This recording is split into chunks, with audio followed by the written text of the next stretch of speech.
Oui, bande konangai, nazo continuer na message na biso ya tout à l'heure.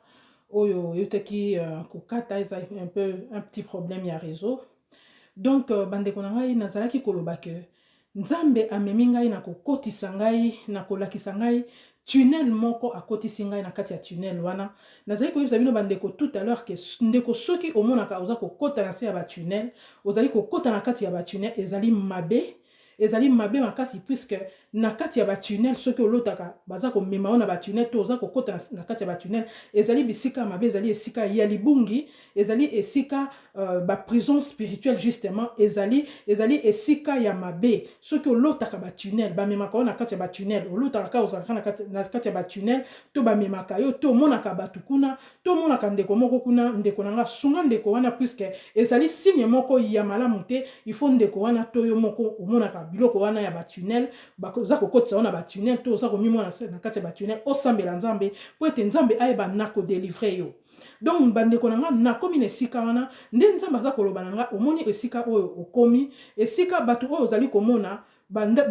porte oyo ozali komona yango wana ezali ba prison spirituelle, ezali na batu oyo bakangaka na kati ya ba prison spirituelle, babomba bakangaka milimo na bango awa. Donc makambo wana ezali makambo ya molimo yo ozali na mokili me bakangela na kati ya ba prison wana, esika wana ezaki na se na kati vraiment ya tunnel moko ya munene, mais tunnel yango mwindu molili makasi nazali komona nga nazali komona, me bato bazali koleka komona nga tozali koleka na bango bo bazali komona ngai te ndenga na mituni na tuni na molimo na tuni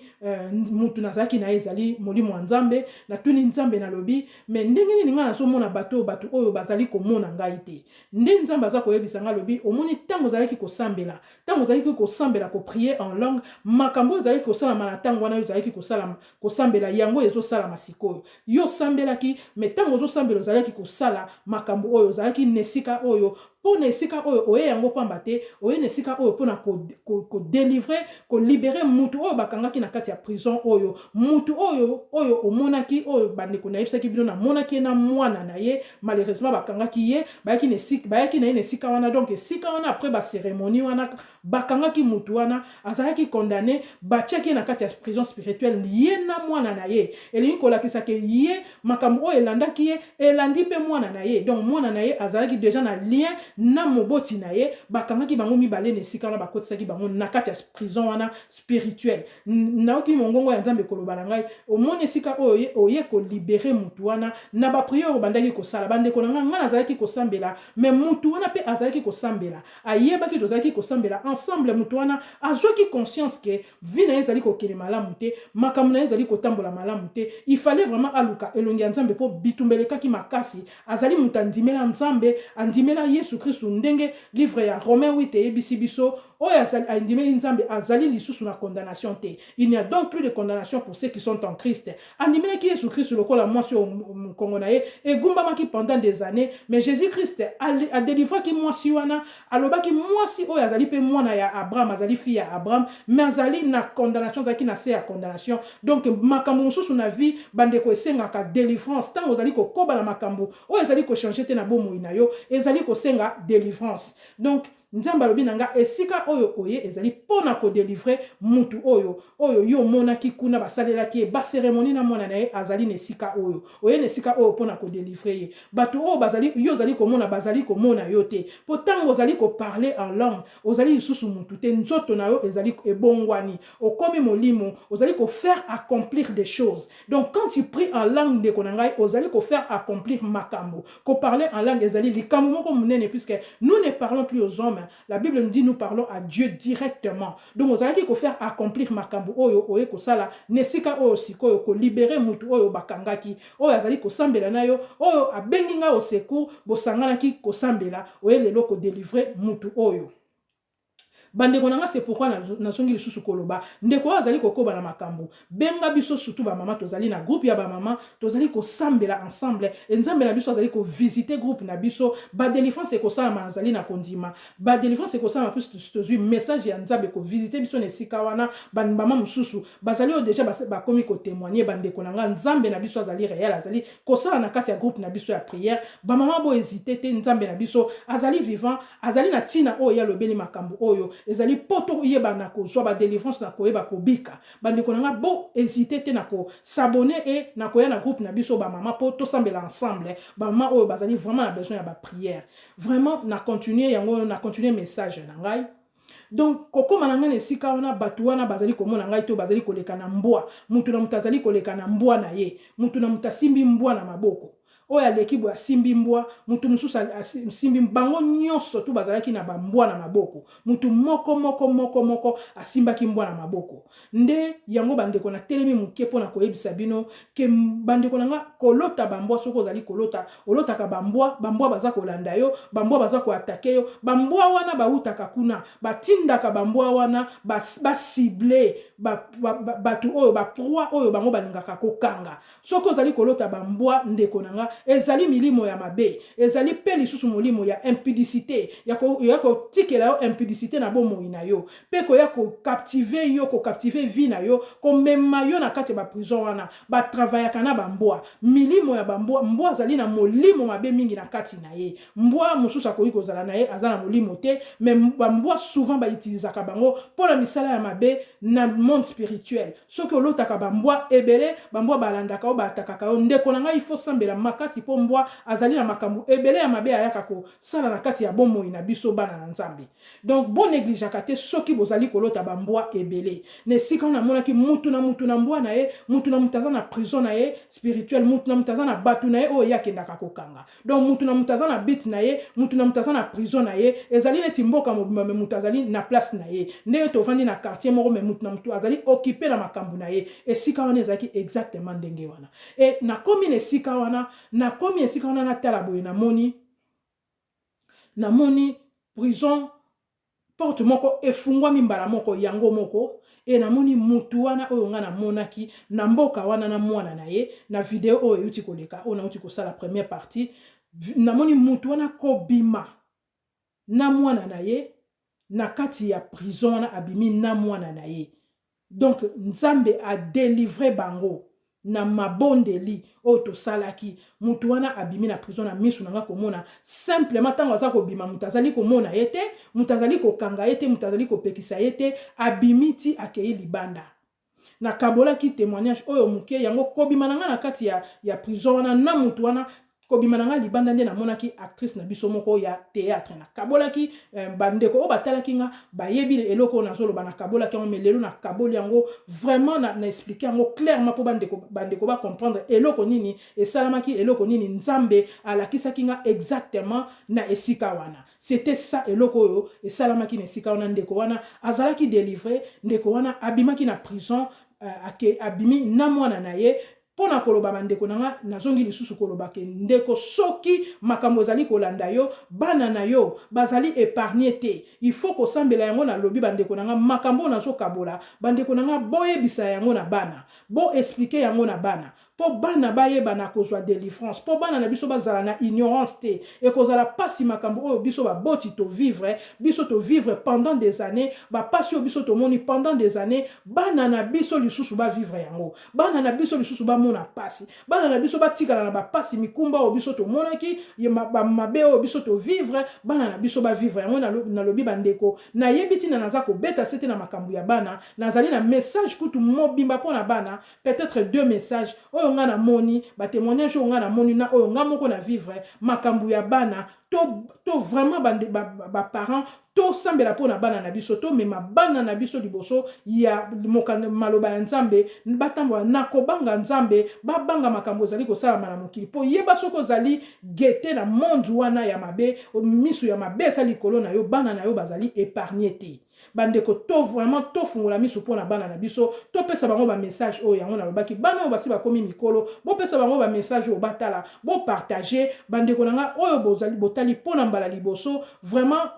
bo zangisa na ko s'abonner te soki mitema na bino etutami na ba message oyo boka bola na famille boka bola na bana surtout ba jeune na biso bana na biso bazali kokola ba vivre makambo oyo biso to vivaki te bandeko nanga e kozala pasi to tikela bana héritage ya mabe ya ba prison spirituelle ya ba pasi na bomoi na bango to tangisa bango oui le livre ya Romain 8 et biso il n'y a plus de condamnation en ceux qui sont en Christ o bandimeli mokonzi pe obikisi Jésus-Christ de Nazareth mais ezali kosenga na makambo mususu na bavi mususu délivrance ndenge tomoni Paul na Silas na livre ya Acte na kabulaki yango je pense tout à l'heure na livre ya Acte 16:25 Bible ezali koyebisa biso Paul na Silas babandaki bakangaki bango na kati ya prison mais na kati ya butu bakomaki kosambela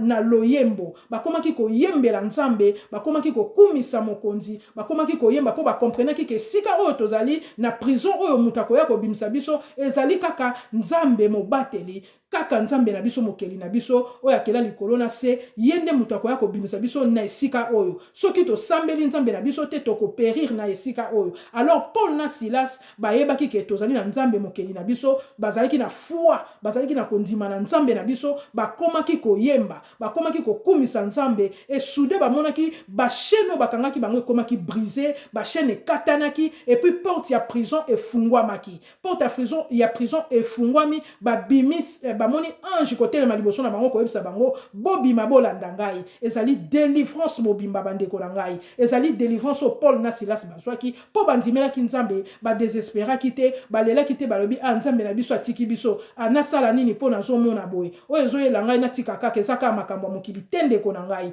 telema po na makambo wana sambela bondela belela mokeli na yo belela oyo asopaki makila na ye po yo bika ayebaki ya un problème puisque sika azali ayebi ke problème ezali ayebi ke ozana mikakatano azali komona yango mais azali kozela yo ozwa décision il y a des décisions que tu dois prendre dans la vie ndeko na nga faut zwa ba décision faut otika makambo ekangami na yo makambo ezali ko séparer yo na Nzambe po ozwa délivrance po ezali na makambo susu tosalaka yango moko ekotisaka biso ba boloko makambo yo salaka yo moko okoki kozala pe responsable ya prison ya vie na yo ndeko na nga kabona na mabe wana kabona na bapasi wana zwa conscience po au moins ndeko na nga otika mabe batu mabe ba profiter na makambo wana te po bakanga pe tina bana na yo kotikela bana na yo héritage ya mabe te ndeko na nga zwa conscience telema tanga na makomi omona ndenge Paul na Silas bayembaki bakumisaki mokonzi po bashene katana ndenge katana kezali kaka Nzambe na biso mutu akoki kosala yango tomoni mwasi oyo mukongo na ye egumbamaki pendant des années azalaki na condamnation mais azalaki fille d'Abraham tomoni mwasi oyo azalaki kotanga makila na Bible na livre ya Matthieu tomoni ndenge nini azalaki kotanga makila il fallait Jésus-Christ aleka na vie na ye asimba kaka elamba na ye la Bible nous dit que mwasi wana simbi kaka elamba ya Jésus-Christ de Nazareth bandeko na kopesa bino verset ya passage wana po boyeba na kotanga passage wana eko édifier bino eko lakisa bino ke makambo mususu evandaka na bomoi na biso ekobaka na bomoi na biso esengaka kaka présence ya Jésus-Christ esengaka biso kobelela Yesu Kristu Masiya po abikisa biso ezali na livre ya Matthieu 9 na verset 20 bokomona histoire ya mwasi oyo azalaki kotanga makila il fallait Jésus-Christ aleka simba elamba na ye po abika makila ekatanaki mbala moko donc mwasi oyo azalaki sous condamnation azalaki na makambo azalaki ko réclamer makila ebimaka ye vie na ye mobimba ezalaki condamnation mais Jésus-Christ azalaki ko briser ko arrêter condamnation na bomoi na ye totali lisusu kaka na Matthieu 9:1 histoire ya paralytique ya mutu oyo avandaki na se ko makolo ko buka na tambolaka te mbula vie na ye mobimba il fallait Jésus-Christ aleka po mutu wana makolo na ye ebonga po atelema il fallait mwinda ekota na bomoi na ye et la lumière c'est Jésus-Christ de Nazareth donc nazali ko kende lisusu na makomi po na koyebisa bino bandeko kolakisa bino vraiment que Jésus-Christ ayaki po tobika po abimisa biso abimisa bato bazali na kati ya ba prison apesa bango liberté prison spirituelle et réelle ezali vraiment réelle bandeko tokei na makomi na mukanda Nzambe na livre ya Esaïe tokei na livre ya Esaïe na verset 61 Esaïe 61 na bandi na 1 je lis la parole du Seigneur. L'Esprit du Seigneur l'Éternel est sur moi, car l'Éternel m'a oint pour porter de bonnes nouvelles aux malheureux. Il m'a envoyé pour guérir ceux qui ont le cœur brisé, pour proclamer aux captifs la liberté et aux prisonniers la délivrance. Donc Jésus-Christ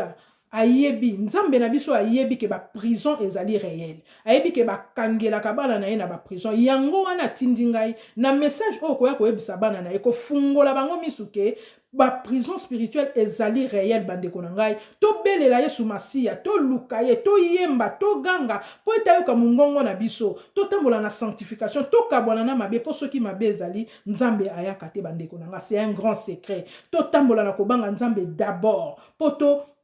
susciter regard naie sur biso, attention naie sur biso, sur ba problème na biso, sur ba passe na biso. Pour ayaki pour na ko délivrer biso, c'est la Bible qui nous dit, la parole de Dieu nous dit, ayaki ko libérer ba prisonniers, ba captifs parce qu'il y a des prisons, ba prisons spirituelles les ali nabo mo na biso. Oyo ngai na keneki na moni na miso na ngai, nzambe na biso ya mawana e asalaki mutu oyo nga na mona ki kuna, asalaki ngolu, asalaki grâce a libérer ki mutu wana na mwana na ye, asilisa ki condamnation ezalaki na bomo ya mutu wana, o ba condamna ki mutu wana na mwana na ye, a libérer ki bango, a kataki condamnation wana, a libérer mutu wana na mwana na ye azalaki libéré. Donc bandeko na ngai vraiment na sepeli na ko kabona na bino ko partager na bino message oyo na lingi na sesusu na message moko na ezali toujours na kati ya thème o ya batu bakufaka na ba prison spirituelle po nyonso wana ba prison spirituelle wana bazali na batu oyo bakufaka bakendeke kuna bakomisaka bango batu misala na bango bakomisaka bango ba missionnaire